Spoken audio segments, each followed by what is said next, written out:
Good evening, everybody, and how are you all doing today? This is your boy Mark, an MUFC fan, and I'm live here to present to you guys a breakdown to the manager's press conference that happened at midday today, guys. And I wasn't able to do the press conference on my channel, but I did a cap with MUFC Realist TV's Mick, so you can check that out. But I have to get my boy Drex's opinions on these topics, so I had to bring him into the stream. He's gonna be in shortly, guys. What are your thoughts? What are you thinking? There's been a lot of questions for Erik Ten Hag today, and maybe some good questions, maybe some nice questions. Are the media getting soft and warming up to Erik? What do we know, guys? Let's get into the manager's press conference, and right after that, me and my buddy Drex, we're gonna get right in the building and let you all know how it's gonna go down. Drex is back. Yo, bro, what's going on? Yo, I'm good. How are you doing? Chilling.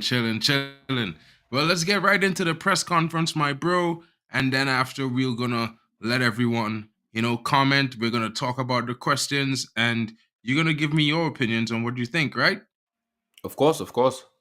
All right, let's get right into the press conference, guys. Welcome to our press conference ahead of our Premier League game against West Ham United tomorrow. First section is embargoed until 12:30 p.m.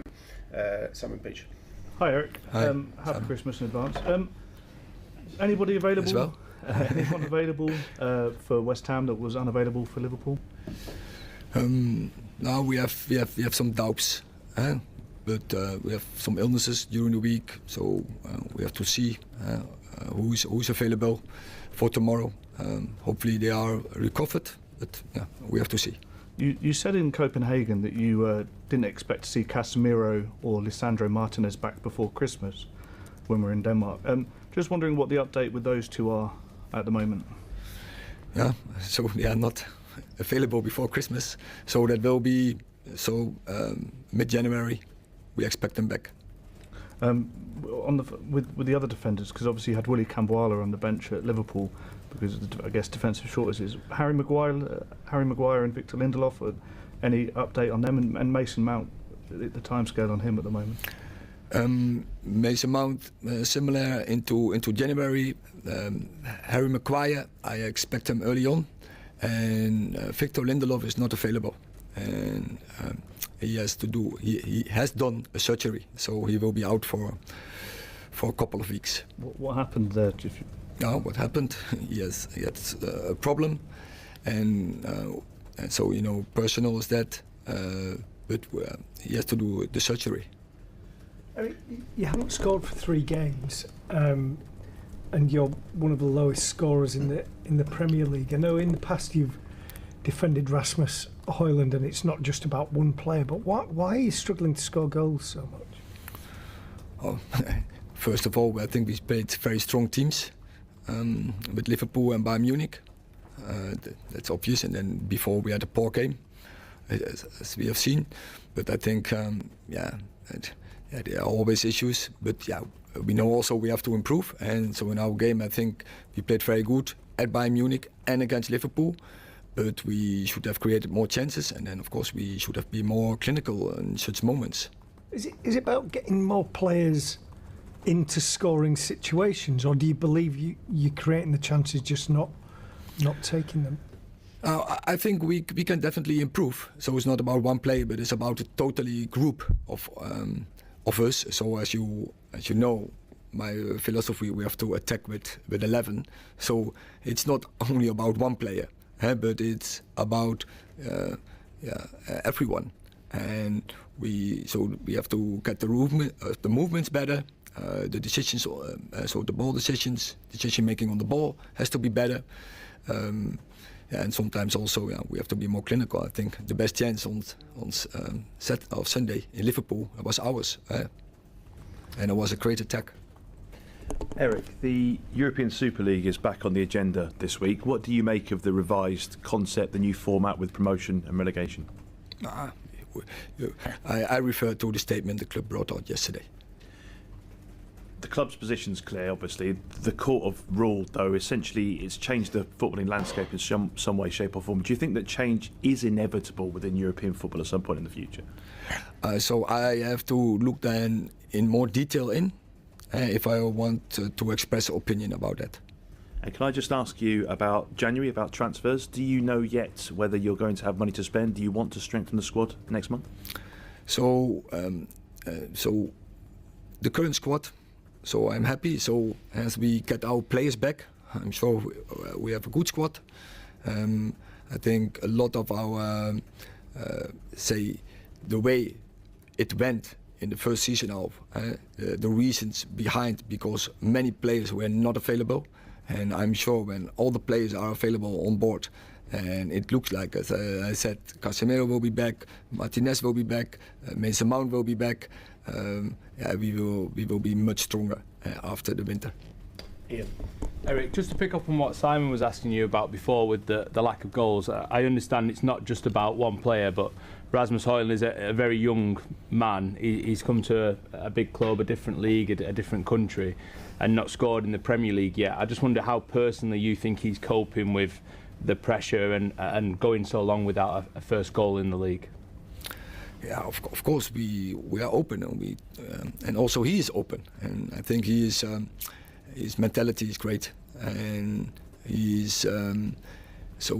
think he is a very good performer under stress, and he deals with that. But it's not only about Rasmus Højlund, it's also about Marcus Rashford, it's also about Garnacho, it's also about Anthony, it's also about Bruno Fernandes, and it's also about Scott McTominay. So there are many, and don't forget our fullbacks, who has to be a big part in that. I'm sure we work on that fact as a group, from offensive players or who are in offensive, who are contributing there or who should contributing there, and I'm sure we will improving, and especially if our squad is full accompanied, and then is better in balance, and then we should create more chances. You've had a free week this week, which is rare for Manchester United, especially this season. What difference does that make to you and the team heading for this challenge against West Ham?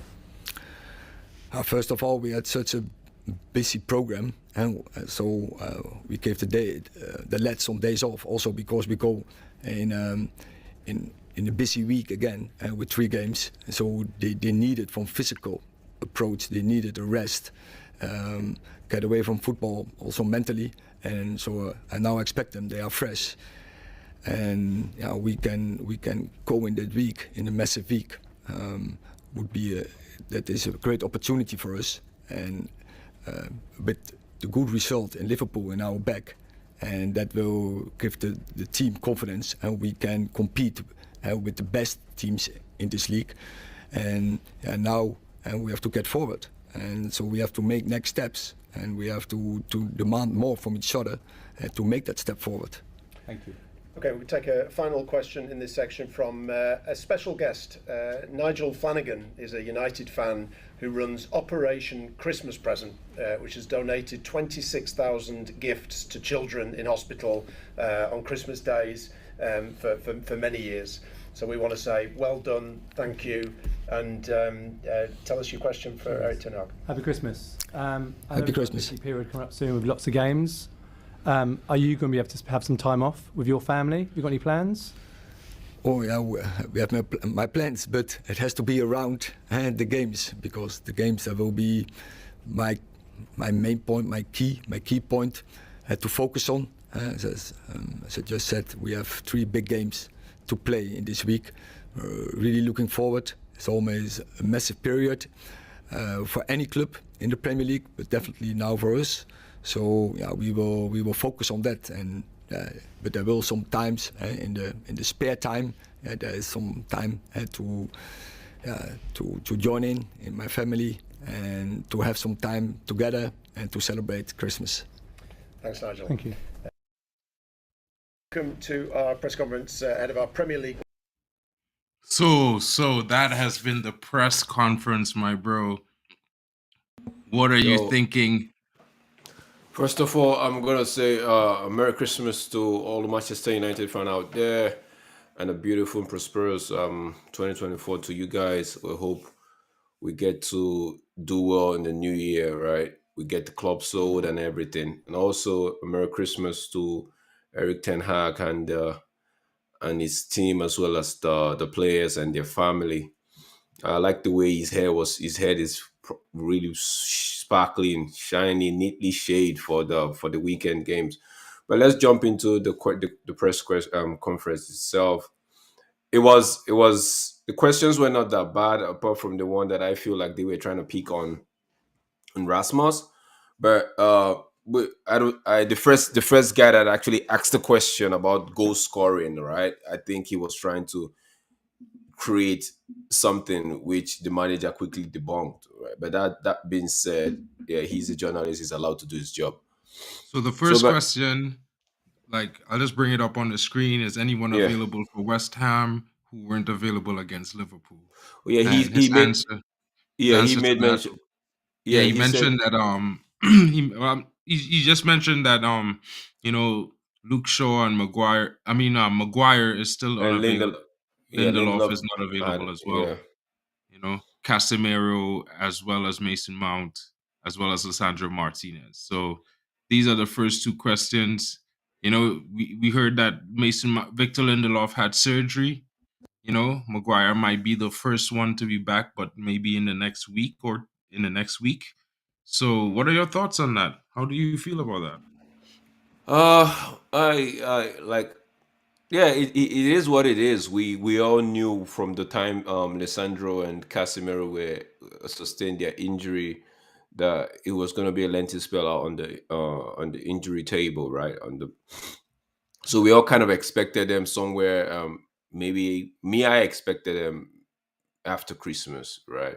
Because guess what? Why rush them in during this period? Well, the season can get any worse than it is already. So, how instead of rushing this guy in this kind of the festive period where we have like what 3 games in about what 10 days or 12.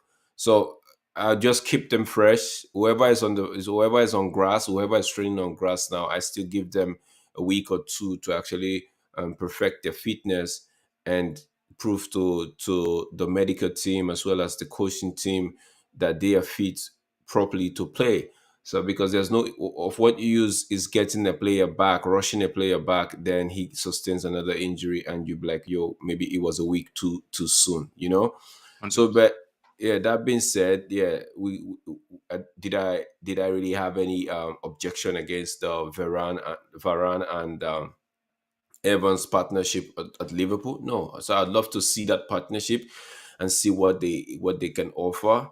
Going forward, we know Dalot is not going to be in the game, so Wan-Bissaka coming up right back um, might prove to be some sort of solid bedrock in terms of complementing Varane and what's his name on the kid on the right wing, Anthony, right? So Anthony. yeah, with the injuries weren't. It's not like we're if they had actually been fit like today as we're speaking, and they've passed and they've proved beyond reasonable doubt that all three of them, Lissandro Martinez, Casemiro, Ericsson, what's his name? Who else do we have? Lindelof. Lindelof is a personal issue. He had to go for surgery. It's a personal thing. Maguire. So if all four of them are actually 100% fit and prove beyond reasonable doubt that they are actually 100% fit by now, as I'm speaking to you during this press conference, it means that Christmas came early for us. We've actually had our Christmas gift. We've actually have so we can actually have some sort of work on some sort of defensive stability going into the new year. But that's not happened now. So we're gonna take. Thank goodness we have a Varane that's fit at the moment. We have an Evans that's fit who hasn't put any foot wrong since his shocked signing, or I would say appointment as a centre back in the club. Yeah, so we can't complain if although we want to, but we can't complain. It is what it is. The transfer window shut months ago. We are almost what like 2 weeks away from the January transfer window. And yeah, results we could say year and again hasn't gone our way, but we're where we are at the moment with the amount of injuries we've sustained. It can only get better, in my opinion. 100%, 100%. And as we move on to the third question, your team hasn't performed well, hasn't scored for 3 games. You are the lowest scores in the PL. What is the problem? And I see like the heavily focused on Rasmus Højlund again in this one, and then he kind of said, maybe what is going on with the team? What do you need to do? So, what do you think? For me, the the journalist who asked the questions was trying to be diplomatic, right? He came out as your team, then he quickly moved on to Rasmus Højlund, then he went back to he knew what he was doing. But was this question asked the week where we were having 3 goals in a row? Was this question asked? No, No, it wasn't asked. Was it? Did they ask this question about when the young man was scoring goals in the Champions League? Right? Did anybody question his talent, or did anybody question his character or personality and how to deal with goal drought? No, right? Because now finally he actually the journalist actually said, "Oh, he made a point. He's young. Of course, he's young. The Champions League might give him a different prospect in terms of opportunities and all of that, right? But Erik Ten Hag was right when he said of the chances that was created against Liverpool last game, we had the better opportunity to put the ball back of the net. So 100%. again, the the inexperience of the kid, because we tend to forget this guy's just 20 years old. He barely played some game for Atlanta last season, right? We 100%. we got him on the scouting report, and as well as the high ceiling that we believe him to have. It's the same thing, in my opinion. People can disagree, but in my opinion, it was the same trajectory we looked at Anthony Martial in getting Anthony Martial that we actually looked in getting this guy. But just that this guy is a little bit bulkier. He knows how to hold the ball. He knows how to involve players in the game, right? So his goal will come. I actually was thinking he was going to score against Liverpool, and he almost proved me right. But his goal, I believe, his goal will come, and when he breaks that deadlock, it's gonna be like, how it is when the faucet is actually tight, and you have to it's rusty, and you have to get the plumber to come try to loosen it up. Then once you loosen it, there's a way you get to loosen that faucet, and it's never going to get tight anymore, because guess what? The rustiness is gone. So it's all going to be pouring, gushing out, right? So even if he doesn't score every week, I don't see him. Once he breaks his deadlock, it's going to be maybe every other game, or what's not, if he's going to get a slow run. But again, the 100%. kid is young. We'd have to, and Erik Ten Hag was spot on when he said the we'd have to look at it as a team, more, not more so a player thing, because he made Yeah. mention of Rashford, he made mention of Ganacho. He also went as far as making mention of his fullbacks, and saying his fullbacks need to contribute in that regard, because guess what? The striker is not going to carve out. Some strikers can carve out their own goal, but not in what in it's not you rarely see it nowadays. Gone are the days of Delima Ronaldo. Gone are the days of even Cristiano Ronaldo in the Saudi league, right? Still need some level of support, right? So gone are the days 100%. where you have strikers, because right now people tend to want strikers, or people tend to want players that actually play off, basically 100% all the time, off instructions. They don't want players to actually show flair.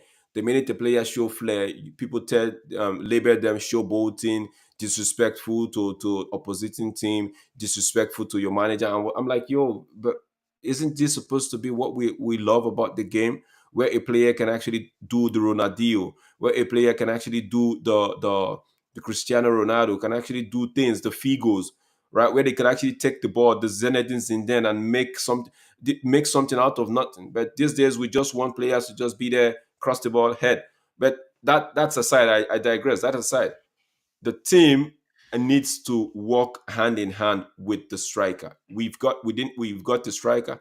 Now we need to make. Last season we were walking balls for Rashford, whether we like it or not.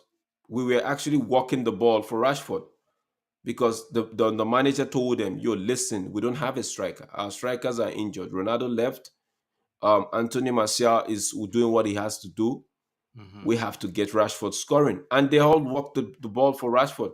And before we move on to the next question, I know you want to move on to the next question. Mark, let me remind the people that Christian Eriksen not in our current lineup now, not in our current team at the moment.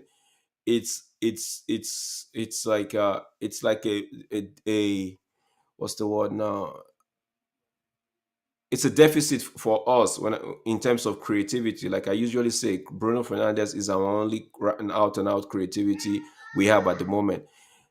Imagine a Christian Eriksen and alongside a Bruno Fernandes, even a Casemiro had some couple of assists last season.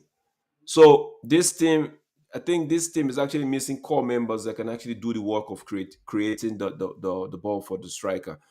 Once we get a bit of creativity in that team, trust me, Rasmus Oil, not just Rasmus Oil, every other person in the team would flourish with goals. Because guess what? It's a team game, not actually a manager's starting 11 nor an individual 11. It's actually a team sport. So everybody needs to. I need the right winger needs to know that he has a striker. The left winger needs to know that he has a striker. If the chance to shoot, if the chances to create for your striker gives you a better outcome as to you just taking the shot, how about you just do that and let the team celebrate a win and everybody move on? 100%. And then he was asked about the Super League. What does that bring? And his answer was, let's refer to what the club's response on the subject, and he moved on. I think that was brilliant. I applaud him 100% for that one, because that's the right thing to say. Move on from it. And then you know what happened? They decided they need to ask the question again. What are your in a different format? on the European Super League? And you know what he said to them? He said, well, if I have to give a judgment on it, I need to do more in-depth research before I give a judgment on it. As far as I'm concerned right now, I can't say much. And I agree with him. I think he's dealing with the press a lot better now. I think he's becoming more manageable in terms of how he manages the information he divulges the press and how he expresses himself, Mm-hmm. And I think that's pretty normal. And then they went on to ask him, about the transfer window in January. It opens soon. Do you think you need reinforcements for your squad? And he was, adamant that, the squad that I have right now, I'm happy with it. But we have a lot of players out. And if I could have all of them back and fit and available for selection, then I think we have a good squad and a squad that, is capable. And I would tend to agree with him, although we all do know that there's like one or two players in the squad that he was trying to get out in the summer. So maybe they might be on the road in January and it might lead to one or two incomings, as we are probably set as sell to buy right now. And if we look at Maguire and McTominay with their current form, we could probably get like easy 70 million for the two of them, right? Don't you think? Yeah. So, but when you ask a manager about a transfer window, what do you expect to get from that question? Do you expect to get, "Oh, we're going to be doing business," or so it's you end up getting a diplomatic answer. Jose Mourinho has already said it. He said no manager is ever satisfied with his current squad. Not 100%. They never get satisfied at the end of the season or during the summer transfer, let alone the middle of the season where the injuries and everything is coming. So no manager, but they would all give you a diplomatic answer, right? But that being said, most fans will hear that and be like, "Oh, he's saying he's more he's satisfied with the squad." They wouldn't actually put on their reasoning cap to actually reason past why he's saying what he's saying. Is just answering the questions that is being put in front of him. Now, if you offer this guy an experienced striker in January and another midfielder that's just going to cover for the until the end of the season, do you think he's going to say, "No, I don't want that"? Do you think he's going to tell you, no, no, no, no, no, no, I don't want that? No, he's going to tell you that he needs the player. But to answer their question, he's going to be diplomatic. Now, when he said that once he gets his players back fit, and if he could get all of them fit and ready for the run towards the end of the season, that he thinks he'd have what's the word he used, like he's happy with his squad and all of that. I think if we get our team players, if we get our players back, our players that we know from last season that got us to the third position, right, and the cup, if we get those players from January until May, all maybe 85% of all of them playing 85%, most of them play 85% of the games remaining in the season. Bro, man. Bro, I'm telling you now, we would top 4, it would be a lockdown. Top 4 would be something that would lock down, because with the desire, with the hunger we've seen from players like Casemiro, players like even Amrabat, players like Varane, even as we people don't tend to believe it, but players like Maguire, with the hunger you see from them, they've shown.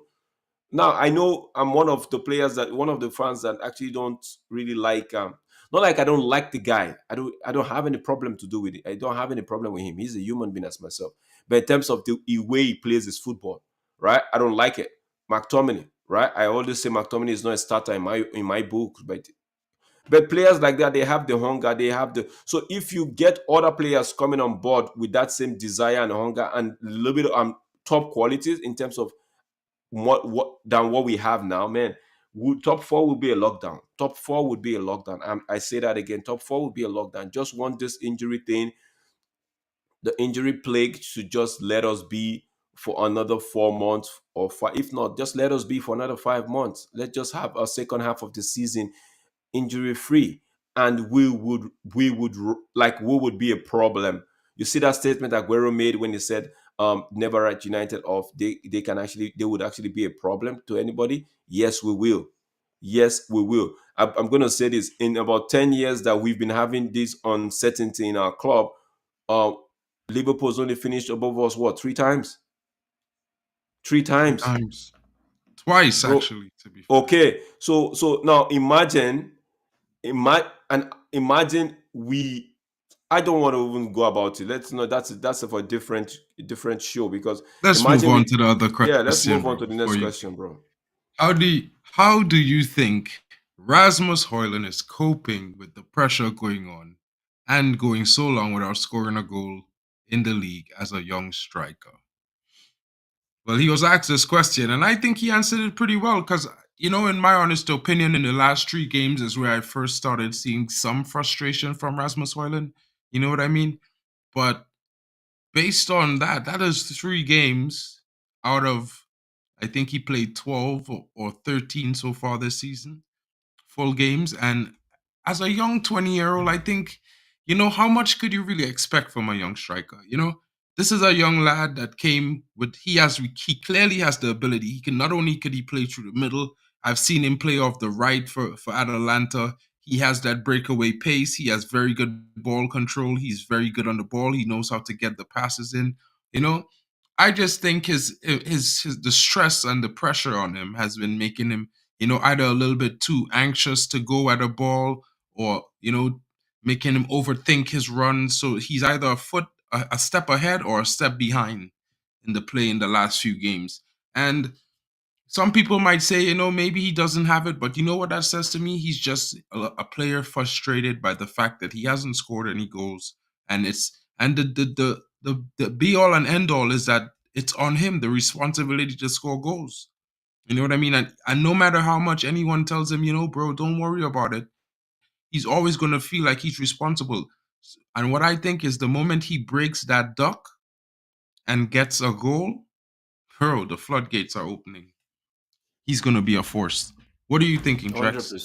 100%. 100%. I just feel like every other human on earth, right? Especially those with integrity, those that actually love what they do, would when are faced with a situation like Rasmus is facing now, be it in your workspace, in sport, or in any other place, right? you would actually feel the pressure.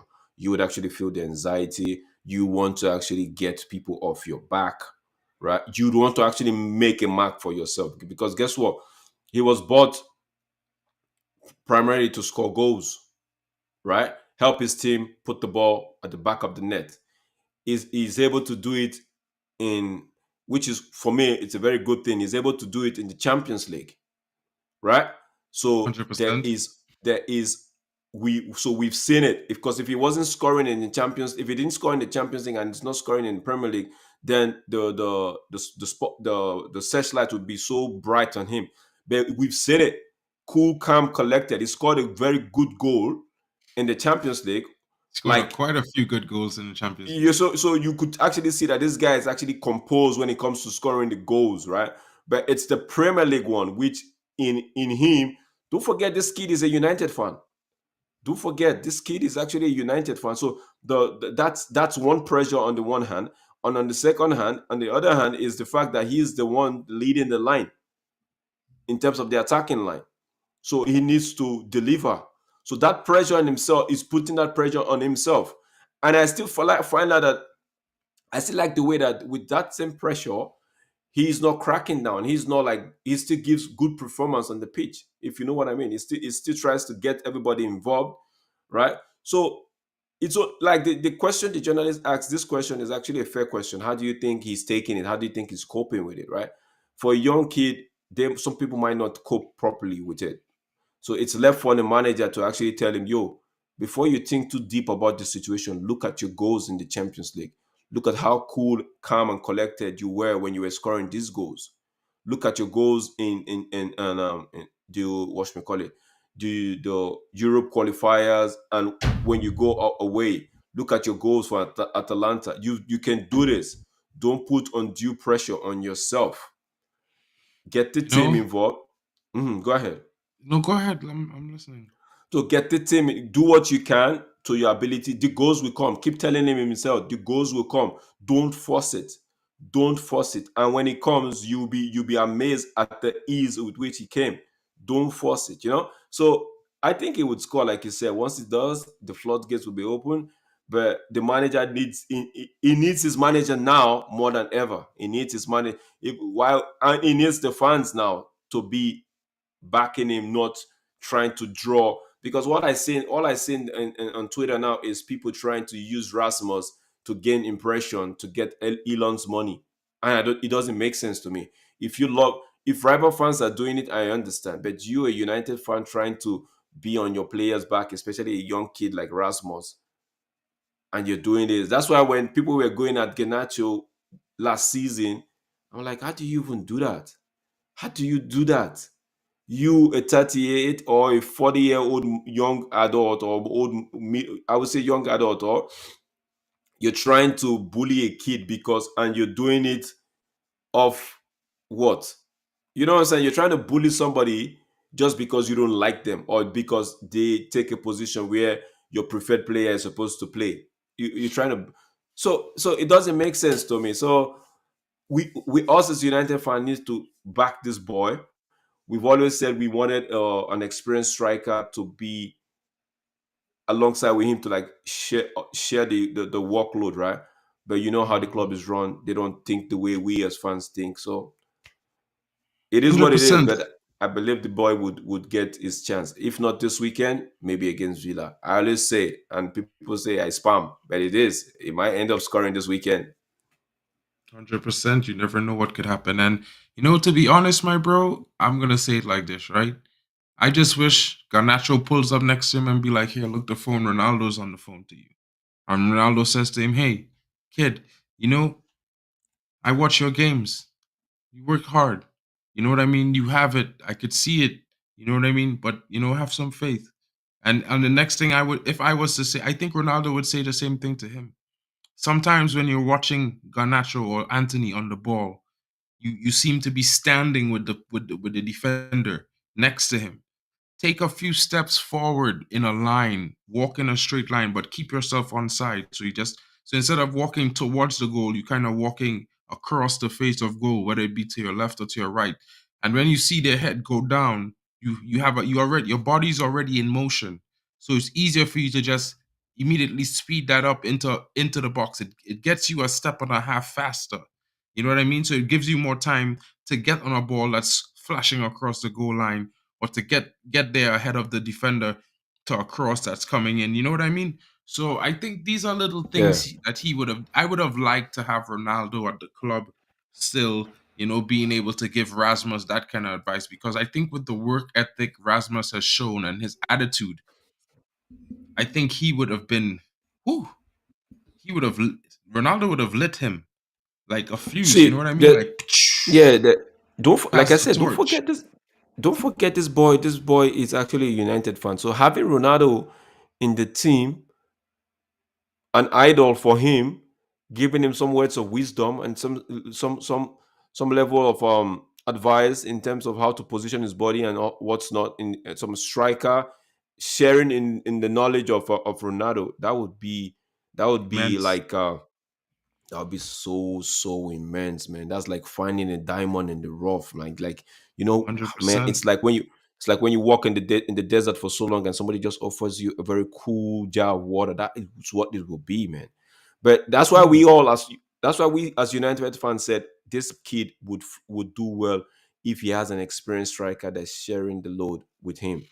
Anthony Yeah, Martial, it's not much of that. I don't know. Anthony Martial is not. It's not like he's pulling up trees to even lead as an example, right? So 100%. yeah, so that's And let's get to that's the my take. final question. Let's get to the final question. The press was a bit nice. They showed some warm sentiments this Christmas season when they asked Erik Ten Hag, "What about you? How are you spending your Christmas, coach? Are you doing it with your family?" And I think this was a nice gesture from the press after all the rubbish they've gave Ten Hag this season, after all the agendas that they're spreading and still trying to spread. And even though some of the press even blundered themselves and said to Erik Ten Hag to his face that, we like when you lose. We like to write stories about United's dismay. So, I think the manager's answer never ceases to amaze me whenever he's asked, like, when the season's coming to end or there's going to be a break, what is he going to do? Is he going to take time off and spend it with family? And his answer seems to always, for me, revolve around, well, the team. And if I don't have it, and if I could work out what I'm working on with the team and get those things handled, if I have extra time, spare time, then I will take that time and spend with my family. What are your thoughts on that question, Drex? Drex?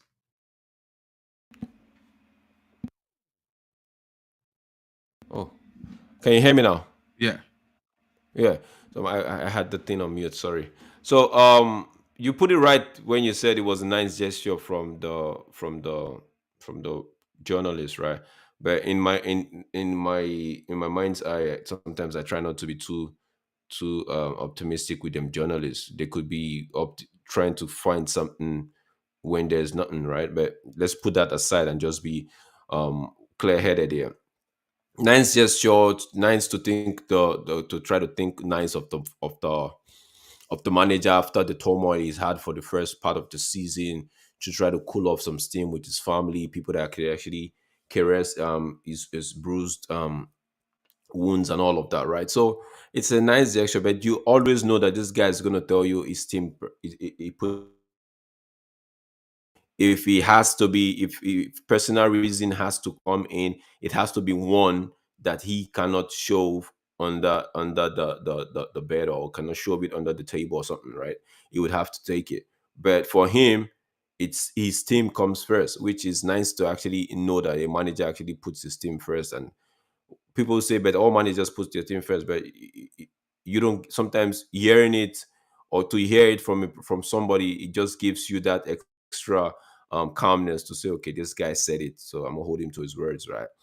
So, but all in all, I just hope we get the result, so that the festive season is one that comes with ease for him, so he can actually, okay, get a result against West Ham, get a result against Aston Villa, and get a result against a newly fired up, that they might be fired up, Nottingham Forest, and just end the year with a sweet point, sweet victory or sweet result, and so the man can actually spend some time, like even if we all know maybe his partner or his wife is with him. Yeah, but it's, you don't want to be having the holidays period with so many concern in terms of result, right, and performance wise. So we just want result to go our way, performance going our way, so the man can actually have a relaxed um, holiday festivity, just as the fans, or just as I want the fans to actually have that as well. Because a bad result puts most of us on the edge, and it puts the manager way closer to the manager is more edgy than any fan. You People tend to think the fans are edgy.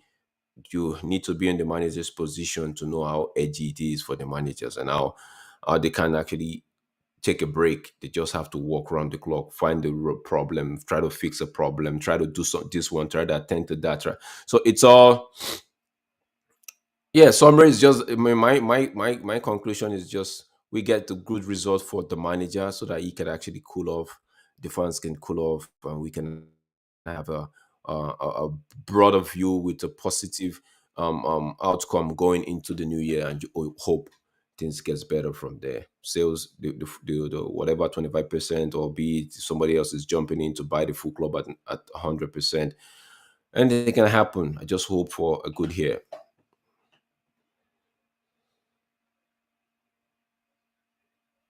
100%. I totally agree with that statement. Everybody wants to have a good year. You know what I mean? And with the way things are going right now, it's always one of those things where you can only say, you know what, let's just, Mm, buckle in, get behind the manager and the team, understand that, yeah, it wasn't going so well, but there were so many different things happening in and around, not just with the team on the field, but off the field. The takeover, the protest out of Mason Greenwood, you know, and it's just one of those things. What can I say, Drex? It's a difficult one, and sure, we could be upset. Sure, as fans, you could say this is below our standards. A word which, honestly, for the longest while, Drex, I've just been saying to myself, you know what? That word is such a buzzword right now, such a buzzword, and it hasn't really done anything. You know, it hasn't really done anything. mm-hmm, What mm-hmm. has it done? It hasn't done anything. Not to you, not to me. Not for anyone. It hasn't done anything. You know what I mean? Yes, sir. So I'm just being honest when I say this. I honestly just wish everyone who says that could just take a little, bit of a deep breath, stand back and say to themselves, listen, if we're now going to say we have standards, where were our standards for the last 10 seasons before Erik Ten Hag came in? Because if I have to say and stand by anything right now, then I definitely would be the one that's saying, you know what? Since Erik Ten Hag came in, he's Mm-hmm, actually the one who's shown me that he's trying to maintain a standard, mm-hmm. right? And with his with Yeah. his high with what he's done last season, taking our worst United team that we've seen the season before, and saying, when we all as fans believed Ralph Ragnick and said we want this team chopped and changed in heart surgery, open heart surgery, 10 players in, 10 players out. We haven't Correct. had that. And when we were saying 10 players in, 10 players out, we didn't include David De Gea. And I just want to highlight that. So that's 11 players. And that's just a start. That's a starting 11, my guy. You understand what I'm saying? Mm-hmm, mm-hmm, And while I totally agree that the rebuild and the way he's implementing his system could have been done in the first year, you know, in living going with reality, we are where we are. We can't change the way we started the process and the way the process is going right now and how it's going. mm-hmm, But what I can say is, if you look at his first two season stats that we had up last in our last stream last week, you know, in his first season, he already has more wins than Mikel Arteta. He will have more wins than Mikel Arteta. He has more wins than Jurgen Klopp. And if we give this guy time, because Jurgen Klopp got 4 years, Arteta got 4 years. If this guy gets another year or two, and this is what I think a lot of rival fans, YouTubers, and pundits are afraid of, especially the Man City pundits, like guys like LB. You know what I mean? Especially guys like LB. And to be honest, I'd have to name another few fans because, like we have a few fans that go LUHG, love United, hate Glazers. Mm. And yeah, I love United and I dislike the Glazers, but I can't really say I hate anyone. You know what I mean? Because hate is a really strong Yeah, word. And I of could say I course. dislike them for different reasons, but that's what I could say. And at the end of the day, you can be LUHG all you want. The But at question the is, end the of the question is, day, when you're a the fan that question is, sounds, yeah, but just let me yeah, finish. When you're a fan yeah. that sounds exactly like Lee Gunner, right? And I want you to remember, Lee Gunner was Arteta out from the first 6 months, right? Yeah. And Arteta is number one in the league right now. Last season they finished second. They're in the Champions League. They qualified for the round of 16. Is Lee Gunner still Arteta out? I don't even know. But I could tell you this much. There are lots of streamers and United fans like Terry at the Football Terrace. I love the guy. I loved his show. But recently he's just been like, I don't know, I think he's lost the plot a bit. He's like Arteta, he's like Ten Hag out, this is not good enough, whatever, whatever. But 2 years ago, he was the one who was telling Arsenal fans, I can see what Arteta is building, especially when he was able to get all those outgoings in the club. You know what I mean? Which Erik Ten Hmm. Hag has yet to experience outgoings in the club. And a lot of fans, they make all these excuses for why Erik Ten Hag is not good and why it's not the fault of the, how I would put it, the Glazers or the, it's just talent ID or whatever. But then they love some of the players that he bought based on his talent ID, but they hate him for the fact that the other players might not have delivered where they expected to. You know what I mean? So far. But at the same time, they make excuses for other coaches that they don't make for Erik Ten Hag because look, you know, Spurs went on a 4-game losing streak, and everyone said they had injuries. They had 2 players injured and 2 players suspended. So what were the injuries? You know what I mean? The same thing with Man City. They have 2 players injured. 1 player injured, really. 2 players injured and 1 player suspended. He's now back. And, they were losing games here, there, and everywhere. They're fourth. And no one's, getting on their cases. So I'm just saying, what if all these pundits, they might be more experienced than I am. They might even be better than I am. But what if they got it wrong? What if they all were saying, give this one time, give that one time, which they were right on? But what if they're making a mistake when they're saying, no, Erik Ten Hag out? What if we give him time? What if all the rival pundits are saying, you know what, I'm scared of what this guy can actually do if he really does implement a system like the Ajax system? Maybe we should help them get rid of this guy before he gets cooking. You know what I mean? So that's just the way I'm looking at it right now because I think the next half of the season is going to show and pay dividends for Manchester United. I think they're going to do very well.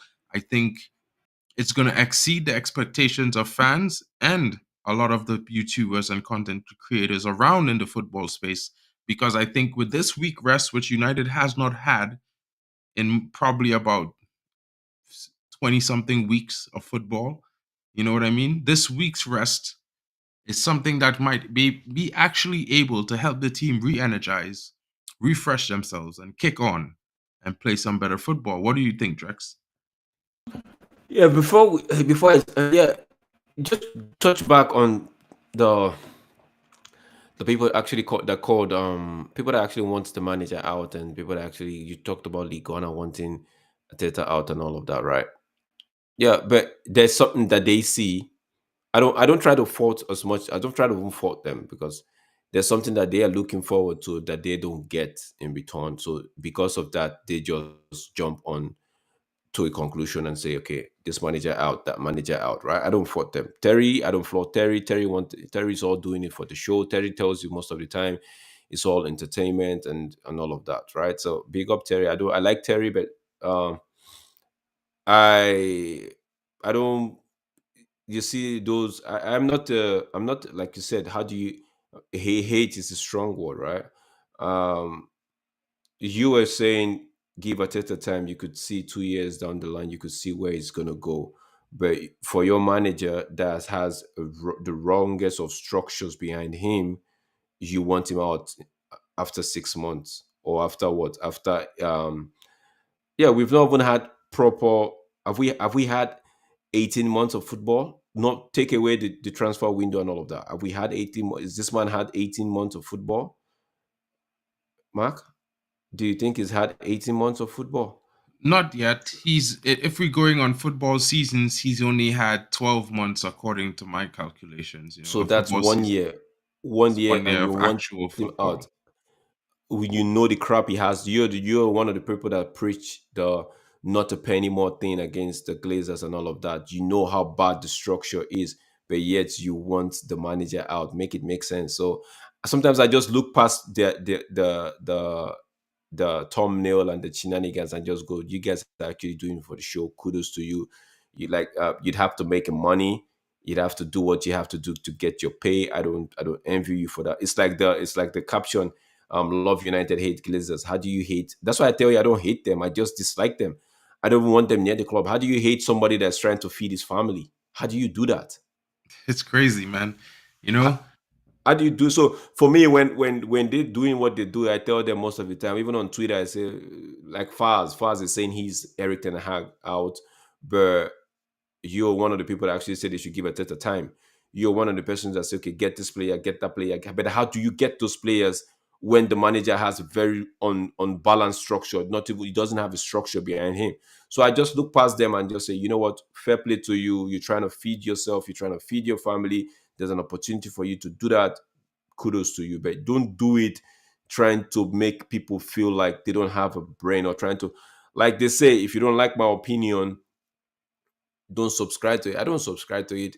Guess what? You're putting it on a public space. Like, it's Twitter. Twitter is not your private stuff. It's public.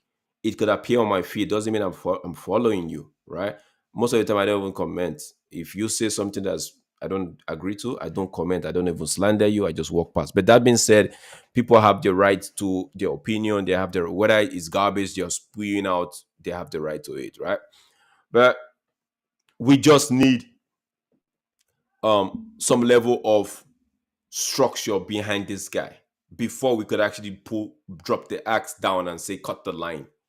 You can't cut the line when the same structure has actually sacked managers that have track records. Even people were saying, I was part of the people that actually said David Moyes didn't do a good job. But guess what? David Moyes had his track record at Everton before he came to United. He had a track record, right? So you knew what. So you don't sack people because of your incompetence and put it on them and let the fans, now the fans are sucking that up and feel like, okay, that's the right thing to do, when you've not laid down a structure for them. 100%. So until they lay down a structure, a good structure for Erik Ten Hag, like I've already explained this before. People might pull up my previous video and say, but you wanted him out. I say I want him out because this club don't have a right to sack another manager who has some sort of record going for them. You don't get incompetence people trying to tarnish the image of good people. That's why I said I want him to just go in. But you guys have made me understand that it's not easy said. I've said, okay, fine. But for me to start preaching Erik Ten Hag out, then you'd have given him the right structure to operate in the right structure. Then if he's not operating to the full optimal level that is required of him, then you can let him go. But at the moment, you need structure, and if he doesn't get that structure, we're just going around chasing shadows. We're just chasing 100%. shadows. We're just chasing 100%. shadows. That's my final words, man. And thank you everyone, and that's Drex's final words. And it was a good show, I would say, in the sense that the manager's press conference was very interesting. The questions would relieve some information that fans might have in their heads about what is going to go on in the January transfer window.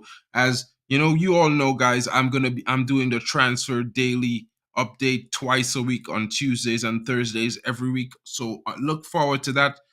This Monday is Boxing Day for a lot of us fans from the Western Hemisphere. A lot of us are celebrating Christmas as we go into it. Today is the eve of Christmas Eve. It's about to be tomorrow. I mean, the eve of Christmas Eve is tomorrow. So, Sunday is going to be actually Christmas Eve, and we're going to have football tonight. We have games going on, and we're going to have games going on tomorrow. We're going to have games going on Sunday. Guys, I know everyone is preparing to have a good time with their family. Please keep safe and be sure to, live, love, and share with everyone. And, try to be cautious in everything that you do. You know what I mean? This is that season where all kind of weird things tend to happen.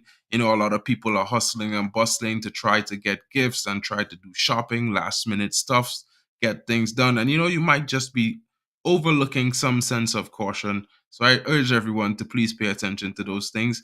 I thank everyone for joining us tonight. Merry Christmas and season greetings. Best wishes from us at the Elite Footy Talks TV family, from myself, Mark, and mufcFAN, and Drex. And guys, you know what we say? It's Manchester United, right? Don't forget tonight.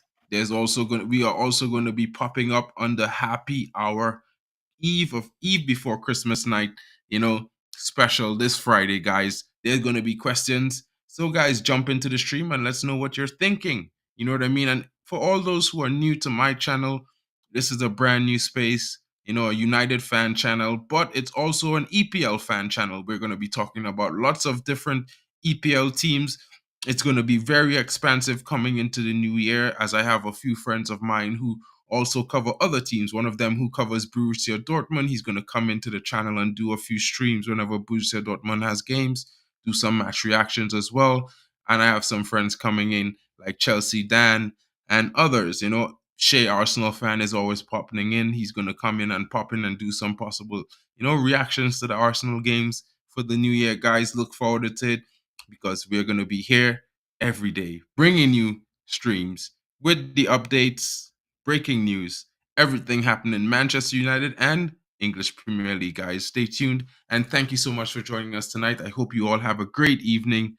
It's been your boy again, Mark, and mufcFAN, and Drex, Admiral Drex, with respect. Put some respect on his name, guys, and we will be seeing you all. Hope you all have a good night. Thank you for joining us. It's been our pleasure to bring this manager's press conference to you, daily update reaction.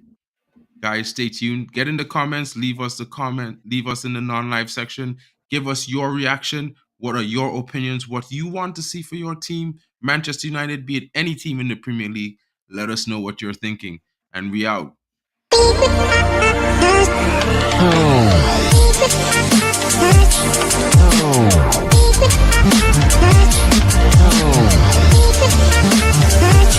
Oh.